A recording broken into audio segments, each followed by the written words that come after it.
दोस्तों आज हम देखेंगे, अगर आपको भी ज़्यादा क्रेडिट कार्ड यूज़ करने के कारण नोटिस आया है इनकम टैक्स डिपार्टमेंट से, तो आप उस केस में क्या कर सकते हैं। और जो नोटिस आने का रीज़न है वो हमें समझना पड़ेगा पहले कि रिप्लाई किस तरीके से ड्राफ्ट करना है, या फिर आपको जो नोटिस आया है उसमें किस तरीके से आपको रेस्पॉन्ड करना है।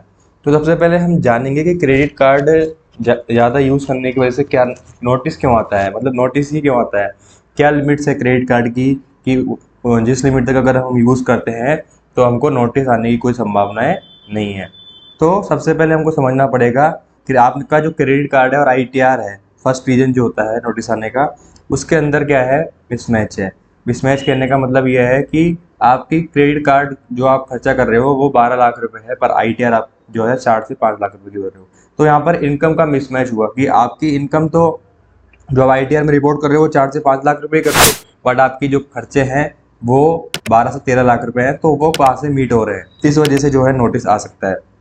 दूसरा, अगर आप 10 लाख रुपए से ज़्यादा क्रेडिट कार्ड का एक साल के अंदर बिल पेमेंट करते हो तो वहाँ पर भी इनकम टैक्स डिपार्टमेंट आपसे बिल्कुल पूछ सकता है। यानी नोटिस आने का ये मतलब नहीं है कि आपने गलती की है।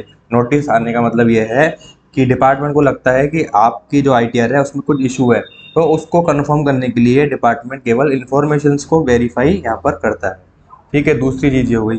तीसरी चीज़ ये हो गई ये कि आप जो है अपने रिलेटिव्स हो गए या और भी कोई जानकार हो गए, उनको बेनिफिट्स दिलाने के लिए अपने क्रेडिट कार्ड से पेमेंट करते हो, तो उस चक्कर में जो आपकी लिमिट है वो यहाँ पर काफ़ी ज़्यादा बढ़ जाती है। तो इस वजह से भी यहाँ पे थर्ड रीज़न जो है नोटिस आने का ये हो सकता है।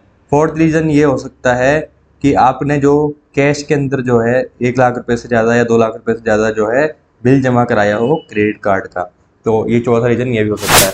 अब आपको क्या करना है, जब नोटिस आ जाए आपको, तो आपको पेंडिंग एक्सेस में जाना है, इनकम टैक्स का पोर्टल लॉगिन करके कंप्लायंस पोर्टल पे क्लिक करना है, ई कैंपेन में जाना है। ठीक है, ई कैंपेन में जाना है और जो नोटिस आया है उसमें रीजन देखना है कि किस रीजन की वजह से यहाँ पे आपको नोटिस आया है। उस रीजन में अगर आपको लगता है या फिर आप प्रॉपरली समझते हैं इनकम टैक्स के एक्ट के प्रोविजंस को, तो आप कर सकते हैं, या फिर आप एक प्रोफेशनल की यहाँ पर हेल्प ले सकते हैं। वो आपके यहाँ पे जो है रिप्लाई बना के देगा, और अगर आपका डिमांड निकाली है डिपार्टमेंट ने वो जेन्युइन है तो आपको पे करनी पड़ेगी, अदरवाइज आप रिप्लाई फाइल करके अपने केस को जो है प्रोसीड कर सकते हो। जब नोटिस आता है तो इस तरीके से इस पर एक्शंस ले सकते हो। आई होप ये चीज़ आपको हेल्प करेगी समझने में कि किस तरीके से आप ये कर सकते हो। Thank you very much for watching this video.